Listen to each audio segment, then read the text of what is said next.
ఇటువంటి మంచి కార్యక్రమానికి రూపకల్పన చేసినందుకు నేను భారతీయ జనతా పార్టీ రాష్ట్ర అధ్యక్షులు పివిఎన్ మాధవ్ గారికి, ఈ దీంట్లో భాగస్వాములైన ఇతర పార్టీకి సంబంధించిన నాయకులకి, కార్యకర్తలందరికీ కూడా నేను శుభాకాంక్షలు, ధన్యవాదాలు తెలియజేస్తున్నాను. भाइयों बहनों, अटल जी का जीवन राष्ट्रभक्ति, लोकतांत्रिक मूल्यों, मर्यादाओं और मानवीय संवेदनाओं का जीवंत प्रतीक रहा है, जो आने वाली पीढ़ियों के लिए हमेशा प्रेरणा स्रोत रहेगा.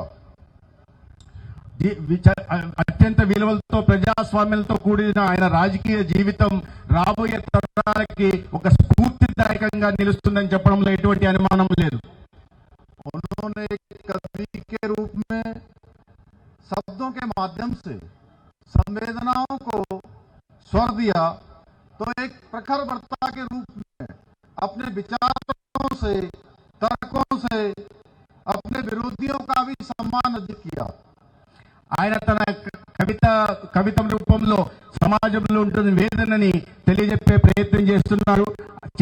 అదేవిధంగా ఒక అద్భుతమైన రాజకీయ నాయకుడుగా అనేక పథకాల రూపకల్పన చేసి సమాజాన్ని ముందుకు నడిపించే ప్రయత్నం చేశారు.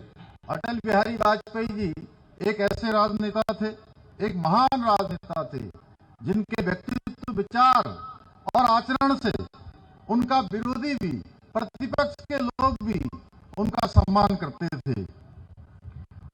ఆయన వ్యవహార శైలి కారణంగా, ఆయన జీవితంలో ఆచరించిన విలువల కారణంగా, ఆశయాల కారణంగా ప్రతిపక్ష పార్టీలకు సంబంధించిన నాయకులు కూడా వారిని గౌరవించేవారు.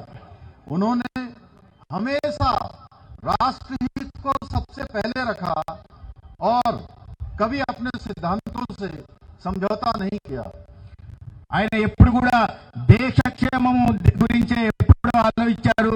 తన వ్యక్తిగత స్వార్థం గురించి అన్ని సంవత్సరాల రాజకీయంలో ఏనాడు ఆలోచించలేదు. అన్నిటికన్నా ప్రాథమికంగా ఈ దేశ సంక్షేమము, దేశ అభివృద్ధి గురించి మాత్రమే వారు ఆలోచించారు. 1996 में जब उनकी सरकार को विश्वास मत में जाना पड़ा, तो उस समय के उनके भाषण में राष्ट्र के प्रति उनके अटूट समर्पण की स्पष्ट झलक देखने को मिली है.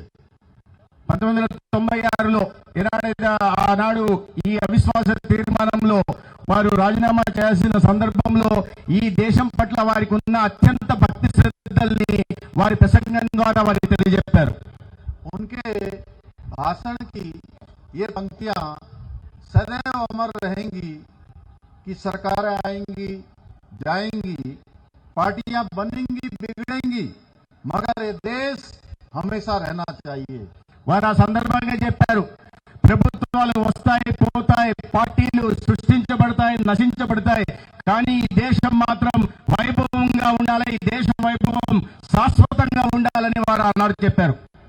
देश के प्रधानमंत्री के रूप में श्रद्धेय अटल जी ने भारत को एक सशक्त, समृद्ध और आत्मनिर्भर राष्ट्र बनने का मार्ग प्रशस्त किया. దేశ ప్రధానమంత్రిగా ఒక స్వయం సమృద్ధ ఆత్మనిర్భర భారత్ ని వారు స్థాపించారు.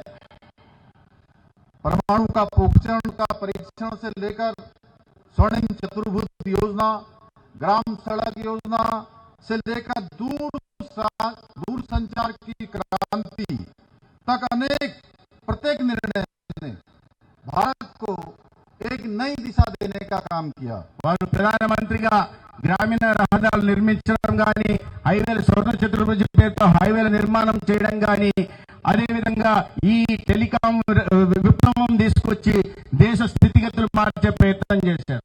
उन्होंने देश में सबसे पहले एक गठबंधन की सरकार का सफलतापूर्वक कार्यकाल पूरा किया और ये सिद्ध किया कि यदि एक उद्देश्य राष्ट्र की प्रगति और उत्थान का हो, राष्ट्र की सफलता का हो, तो बहुत सारे दल मिलकर भी सरकार चला सकते हैं. వారు మొట్టమొదటి సంకీర్ణ ప్రభుత్వాన్ని చాలా సమర్థవంతంగా నడిపించారు. ఈ దేశ హితం కోసం అనేక పార్టీలు కలవాల్సి ఉంటే, అనేక భావజాలాలకు సంబంధించిన పార్టీలు కలవాల్సి ఉంటే కూడా ఈ దేశ హితం కోసం కలవాల్సి వస్తే దాంట్లో ఎటువంటి తప్పు లేదని వారు నిరూపించారు. श्रद्धेय अटल जी ने देश में सेवा, सुशासन और गरीब कल्याण पर आधारित एक नई क्रांति का सूत्रपात किया, जिसने अंतिम पंक्ति में खड़े व्यक्ति को भी मुख्य धारा से जोड़ने में बहुत महत्वपूर्ण भूमिका निभाई। వారు పేదరిక నిర్మూలన కోసం పేదల సంక్షేమానికి పెద్దపీట వేసి అత్యంత అట్టడుగు స్థానాల్లో ఉంటున్న వారిని జనజీవన జయంతిలో తీసుకొచ్చి ఈ దేశ అభివృద్ధిలో వారిని కూడా భాగస్వాములు చేశారు। आज उन्हीं की प्रेरणा से आदरणीय प्रधानमंत्री श्री नरेंद्र मोदी जी के नेतृत्व में देश में एनडीए की सरकार भारत को सशक्त, समृद्ध एवं स्वावलंबी बनाने की दिशा में आज अविस्मरणीय कार्य कर रही है।